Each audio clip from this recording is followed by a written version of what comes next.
আপনারা জানেন গত 17 বছরের জুলুম নির্যাতনের পরে 2024 সালে জুলাই গণঅভ্যুত্থানের মধ্য দিয়ে এই বাংলাদেশ থেকে স্বৈরাচারী ফ্যাসিস্ট সরকারকে এই বাংলাদেশের জনগণ উৎখাত করেছে।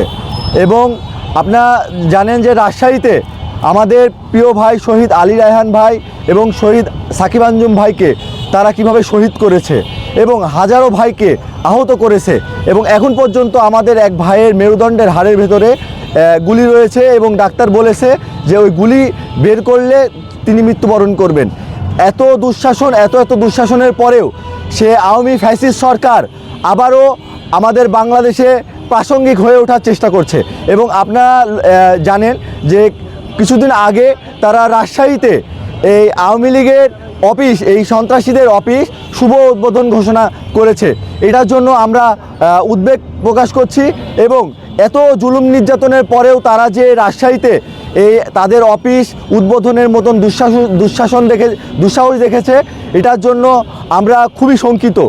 আর আরেকটি বিষয়, মানে গত 17 বছরে আপনারা জানেন যে কিভাবে তারা বাংলাদেশের জনগণকে কুক্ষিগত করার চেষ্টা করেছে এবং এই সন্ত্রাসীদের এই আতুরঘর আবারও তারা উদ্বোধন করে প্রাসঙ্গিক হওয়ার চেষ্টা করছে। এটা আমরা বৈষম্য বিরোধী ছাত্র আন্দোলন রাজশাহী থাকতে আমরা এটা হতে দেব না। এর জন্য আমরা এই সন্ত্রাসীদের আতুরঘরকে আমরা আজকে মুজিব পাবলিক টয়লেট উদ্বোধন করলাম এবং সংশ্লিষ্ট কর্তৃপক্ষের কাছে আমরা একটি স্মারকলিপি দিব এবং স্মারকলিপির মাধ্যমে এই জায়গাটায় যেন মুজিব পাবলিক টয়লেট তৈরি করা হয়, এটার জন্য আমরা জোর দাবি জানাবো। আর আরেকটি বিষয় হইল, এই জায়গায় আপনারা জানেন যে বাংলাদেশের আবহাওয়াতে একটু অন্য আমাদেরকে বার্তা দেয় যে আমার জায়গায় যদি আমি 6 মাস বা 1 বছর না থাকি তাহলে ওই জায়গাটা অটোমেটিক অন্যজনা হয়ে যায়, কারণ ওই জায়গাটা দখল হয়ে যায়। আমরা শঙ্কিত এই জায়গাটা আবারও কোনো না কোনো কারো কাছে দখল হয়ে যাক। আমরা চাই এই আবু জেহেলের জায়গাটি, আবু জেহেলের বাড়ি যেমন পাবলিক টয়লেট বা টয়লেট হিসেবে তারা নির্মাণ করেছে, আমাদের এই বাংলাদেশের আবু জেহেলের এই অফিসটি যেন আমাদের এই রাজশাহীর জনগণের জন্য, রাজশাহীর জনগণের ভালোর জন্য এখানে পাবলিক টয়লেট নির্মাণ করা হয়। এটাই আরেকটি গুরুত্বপূর্ণ বিষয়, এটি অন্য প্রাসঙ্গিক যদিও আমি তারপরও বলি যে আপনারা জানেন যে গণভোট নিয়ে একটি চক্রান্ত চলছে বাংলাদেশের জনগণের রায় নিয়ে। আপনারা দেখছেন যে বাংলাদেশে এই 12 তারিখে 2টি ভোট হয়েছে, একটি হলো গণভোট আর একটি হলো জাতীয় নির্বাচন।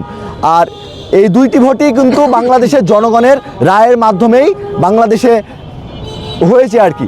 কিন্তু আমরা লক্ষ্য করে দেখছি একটি জনগণের রায়কে তারা সংসদ পর্যন্ত নিয়ে যাচ্ছে এবং একটি জনগণের রায়কে তারা হাইকোর্ট দেখাচ্ছে বারবার। আমরা স্পষ্টভাবে বলে দিতে চাই, বাংলাদেশে যদি জনগণের রায় নিয়ে সিনিমিনি খেলার কেউ চেষ্টা করা হয় তাহলে বাংলাদেশের জনগণ আর ওই হাইকোর্ট আর ওই সংসদ ভবনে যারা সংসদ সদস্য আছে তাদেরকে চিনবে না। বাংলাদেশের জনগণ আবারও রাজপথে নেমে এটার দাবি আদায় করে ছাড়বে ইনশাআল্লাহ। এবং আপনাদেরকে অসংখ্য ধন্যবাদ আমাদের এই জায়গাতে এসে আমাদেরকে সহযোগিতা করার জন্য।